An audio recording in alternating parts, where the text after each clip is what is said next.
नमस्कार, दर्पण solution YouTube channel पर मैं प्रवेंद्र आपका हार्दिक स्वागत करता हूं। इस वीडियो के माध्यम से हम इनकम टैक्स रिटर्न संबंधी जानकारी प्राप्त करेंगे।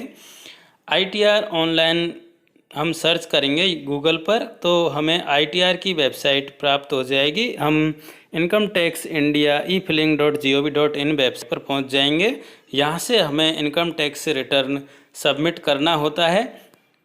अधिकतर इनकम टैक्स रिटर्न करने की जो लास्ट डेट होती है जुलाई तक होती है, लेकिन कोरोना की वजह से यहाँ पर ये लास्ट डेट बहुत आगे तक बढ़ा दी गई है। 31 मार्च तक इनकम टैक्स रिटर्न फाइल करने की डेट थी और जिसको बढ़ाकर अब 31 मई कर दिया गया है। तो अगर आपने अभी तक इनकम टैक्स रिटर्न फाइल नहीं किया है 2020-21 का, तो आप अभी भी 2020-21 का इनकम टैक्स रिटर्न फाइल कर सकते हैं। 31 मई से पहले आप इसको फॉर्म को सबमिट कर सकते हैं। अब ये फॉर्म सबमिट किस तरह से करना है, इसमें क्या क्या जानकारियाँ आपको भरनी होंगी और आपको किस तरह से इसको ई-वेरीफाई करना है, इस वीडियो के माध्यम से आप जानेंगे। अगर आप पहली बार इनकम टैक्स रिटर्न भरने जा रहे हैं तो इस वीडियो को आप देख सकते हैं और अपना इनकम टैक्स रिटर्न आप खुद अपने मोबाइल से भर सकते हैं। आप चाहो तो मोबाइल से भर लें, आप चाहो तो अपने कंप्यूटर पर बैठकर ये कार्य कर सकते हैं। तो सबसे पहले हम इनकम टैक्स इंडिया e-filing.gov.in की वेबसाइट पर पहुंचकर अपना लॉगिन कर लेते हैं। लॉगिन हेयर पर हम क्लिक करेंगे अगर हमारा पहले से अकाउंट है। अगर आपका अकाउंट नहीं है तो आपको पहले रजिस्टर करना होगा। रजिस्टर करने के बाद में आप लॉगिन कर पाएंगे।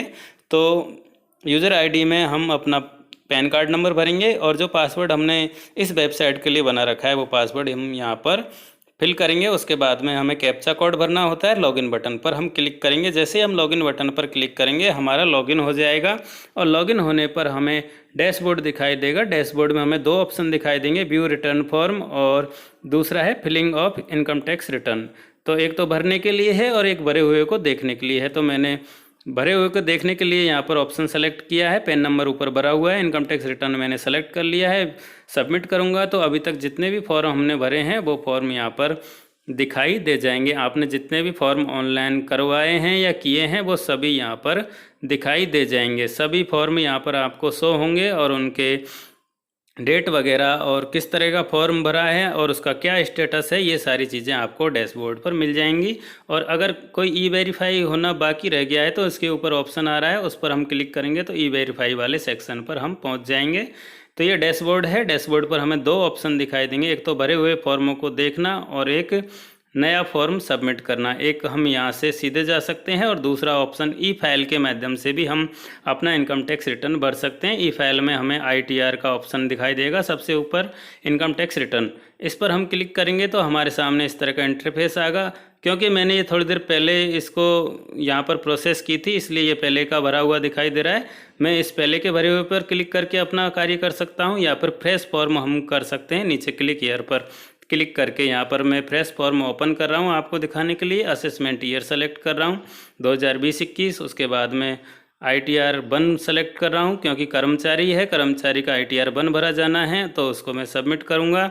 और इसके बाद में ओरिजिनल और रिवाइज्ड यहाँ पर सेलेक्ट करेंगे क्योंकि ये फॉर्म ओरिजिनल या रिवाइज है। और प्रिपेयर और सबमिट बटन पर यहाँ पर क्लिक करेंगे। सबमिशन मोड किस तरह से होगा कि हम उसको ऑनलाइन प्रिपेयर करेंगे और उसको सबमिट करेंगे। उसके बाद में यहाँ पर हमें अपना अकाउंट नंबर, क्योंकि हमने पहले जो अकाउंट नंबर दे रखा है उसी में रिफंड अगर हमारा आएगा तो वो यहाँ आ जाएगा। तो इसको हमें चेक बॉक्स पर क्लिक करना है।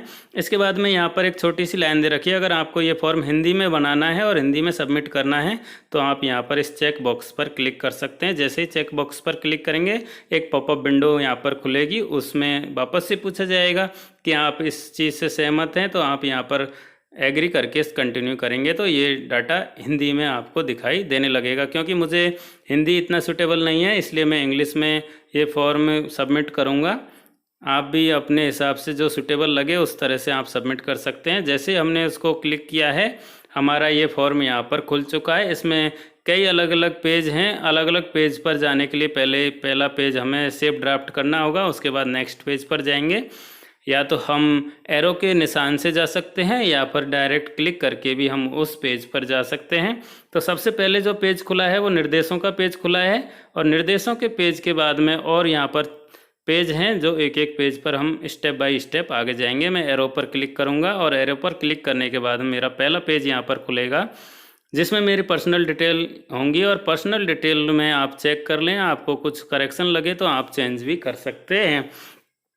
यहाँ पर जैसे हम कर्सर को ऊपर करेंगे, यहाँ पर नेचर ऑफ एम्प्लॉयमेंट दिखाई देगा। अगर आप केंद्रीय कर्मचारी हैं तो सेंट्रल सेलेक्ट करें, स्टेट कर्मचारी हैं तो स्टेट सेलेक्ट करें, और उसके बाद में यहाँ पर ऑटोमेटिक फील्ड एज रिवाइज है तो रिवाइज दिखाई देगा। अगर आपको ओरिजिनल है तो ओरिजिनल यहाँ पर ऑटोमेटिक आ जाएगा। अगर नहीं आ रहा है ओरिजिनल तो आप ओरिजिनल सेलेक्ट कर लें। इस तरह से यहाँ ओरिजिनल के लिए 1391 वाला सेलेक्ट होगा, ये रिवाइज है इसलिए 5 वाला यहाँ पर आ रहा है। तो यहाँ पर इसके नीचे जो ये ऑप्शन है इसको निर्देशों को पढ़ लें।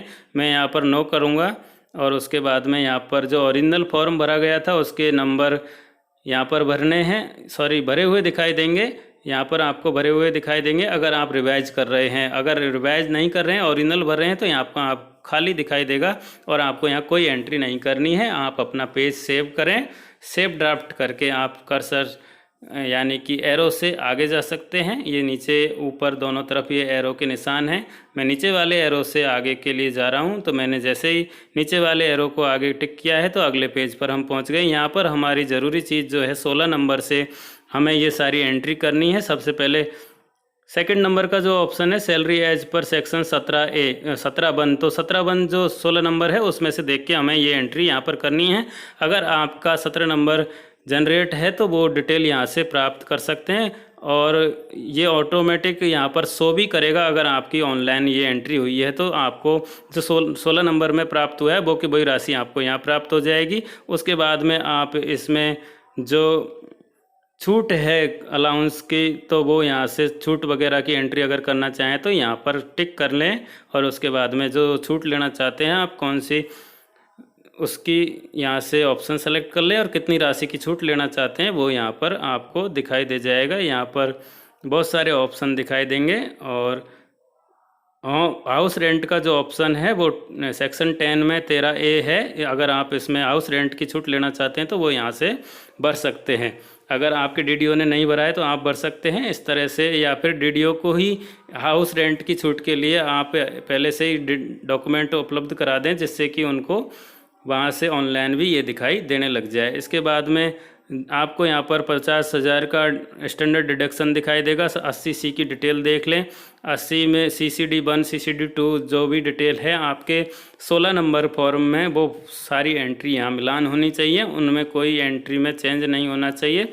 जो 16 नंबर में एंट्री दिखाई दे रही है आपको वो सारी एंट्री आपके इस फॉर्म में हूबहू कॉपी करनी है और उसमें जितनी एंट्री हुई है वो की वही डिटेल यहाँ पर भरनी है। यहाँ पर हम हाउस लोन से रिलेटेड जो जमा हुआ है राशि उसकी हमने एंट्री करना भूल गए हैं, तो वो एंट्री हम यहाँ पर कर देंगे और ये अपने आप यहाँ पर ऑटोमेटिक माइनस में दिखाई देने लग जाएगी। इस तरह से हमारा ये अभी एक पेज सेव होने के लिए तैयार है। इसमें हमें जो एंट्री करनी थी वो हमने सीधी सीधी कर ली है। यहाँ पर 80C का ऑप्शन हमें दिखाई दे रहा है। इसमें यहाँ पर 1.5 लाख तक की छूट होती है। उससे ऊपर यहाँ पर ये ऑप्शन दिखाई दे रहा है कि आपने इससे बीच में कोई बड़ी राशि यहाँ पर इन्वेस्ट की है 1 अप्रैल 2020 से 31 जुलाई 2020 के बीच में यहाँ पर कोई इन्वेस्ट किया है, तो उसमें अगर किया है तो यस करेंगे, वरना हमने यहाँ पर नो कर देंगे। 80C की डिटेल वगैरह यहाँ चेक कर लें और जो आपकी डिटेल है वो भी आप यहाँ पर चेक कर लें। कोई भी राशि अगर चेंज लग रही है तो उसको आप 16 नंबर फॉर्म में देखें और उसके हिसाब से यहाँ पर एंट्री कर दें। सारी डिटेल 16 नंबर से मिलान कर लें और मिलान करने के बाद में आपको 16 नंबर के हिसाब से यहाँ पर टोटल इनकम कितनी है, रिबेट क्या है, टोटल टैक्स कितना बन रहा है, उस पर कितना % टैक्स लग के जो एंट्री आ रही है वो सही है। ये सारी एंट्री पार्ट डी की एंट्री हैं, जो ये सारी एंट्री आप 16 नंबर से मिला लें और सेव ड्राफ्ट कर दें। आपको जो 16 नंबर में दिखाई दे रही है एंट्री वो एकदम करेक्ट है, तो आप इसको सेव करें और सेव ड्राफ्ट करके नेक्स्ट बटन पर क्लिक करें और अगले पेज पर आप आ जाएंगे। इसके बाद में आपका जो डीडीओ है, डीडीओ के नंबर 10 नंबर यहाँ पर दिखाई देंगे, डीडीओ का नाम दिखाई देगा, उसमें कितना टोटल पेमेंट बना और उसमें से कितना टैक्स आपका कटा ये यहाँ पर आपको दिखाई देगा। इस पेज पर ज़्यादा कोई एंट्री नहीं करनी है। ये सारी ऊपर जो डीडीओ से रिलेटेड टैक्स कटा कितना है वो डिटेल हम यहाँ पर देखेंगे। उसके बाद सेव करेंगे, नेक्स्ट बटन पर क्लिक करेंगे। जैसे ही हम नेक्स्ट पर क्लिक करेंगे, अभी तक यहाँ पर वही पेज है, अब हम अगले पेज पर चलेंगे। यहाँ डीडीओ से रिलेटेड जो जितना टैक्स हमारा कटा वो यहाँ डिटेल दिखाई दे रही है। उसके बाद में यहाँ पर अगले पेज पर जैसे ही हम आते हैं, यहाँ पर आपका TDS कितना क्लेम है और आपका रिफ़ंड कितना बनता है, ये सारी डिटेल यहाँ पर दिखाई देगी। और उसके बाद में जो आपका अकाउंट नंबर है उसको आप सेलेक्ट कर लें, चेक बॉक्स पर क्लिक कर दें। उसके बाद में यहाँ पर आप का नाम दिखाई देगा। कोष्टक में अगर खाली फादर नेम है तो आप फादर नेम भर दें, और अगर भरा हुआ है तो कोई दिक्कत नहीं है। यहाँ पर सेलेक्ट कर लें सेल्फ, और उसके बाद में आप जहाँ से ये फॉर्म भर रहे हैं उस जगह का नाम भर के पहले इसमें जो भी जगह है उस स्थान का नाम भर दें, और नाम भरने के बाद में फॉर्म को सबमिट कर दें, यानी कि सेव ड्राफ्ट कर दें। इस तरह से एक एक पेज हम सेव करते चलेंगे और ये सारी प्रोसेस हम करेंगे। यहाँ पर एक ऑप्शन और नीचे रह गया है जिसमें ई-वेरिफिकेशन का ऑप्शन पूछ रहा है। ये सेव ड्राफ्ट हमने कर दिया है लेकिन हम ई-वेरिफिकेशन भूल गए हैं, तो इससे एरर आएगा, वो आपको मैं वापस से दिखाऊंगा। यहाँ पर जो एंट्री है यहाँ पर हम ऑप्शन सेलेक्ट करेंगे, नॉट क्लेमिंग या नो कर देंगे, दोनों में से कोई सा भी एक ऑप्शन सेलेक्ट कर लेंगे। शेड्यूल 80D के अंदर दोनों जगह हम नॉट क्लेमिंग का, अगर आपका कोई क्लेम है तो वो आप यहाँ पर लिख सकते हैं। 60 साल के हिसाब से यहाँ पर ये पूछा जाता है, फैमिली से रिलेटेड कोई है तो। अगर ये कुछ नहीं है तो नॉट क्लेमिंग या नो करके हम इसको सेव ड्राफ्ट कर देंगे। अगले पेज भी देख लेते हैं, वो हमारे कोई काम के नहीं है। अगर है आपके इनसे रिलेटेड कोई एंट्री तो आप अपनी एंट्री यहाँ पर कर दीजिए। इस तरह से हमने ये पूरा फॉर्म भर लिया है और सेव ड्राफ्ट भी कर लिया है, लेकिन हमने ई-वेरिफिकेशन का ऑप्शन सेलेक्ट नहीं किया था।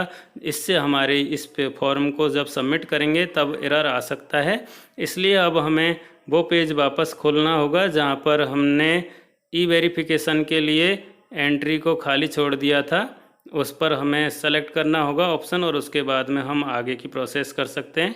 इस तरह से मैं वापस से एक एक पेज को सेव ड्राफ्ट कर रहा हूँ। अगर आपसे कोई सा पेज सेव ड्राफ्ट होना भूल गया है तो आप उनको वापस से एक एक की एंट्री देख सकते हैं और फिर सेव ड्राफ्ट कर दीजिए। आप एक एक एंट्री को मिलान कर लें, कोई एंट्री गलत तो नहीं हुई है।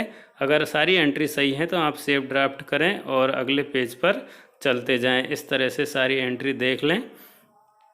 जब आपका सारा फॉर्म कंप्लीट हो जाए तो आप प्रीव्यू एंड सबमिट बटन पर क्लिक करेंगे।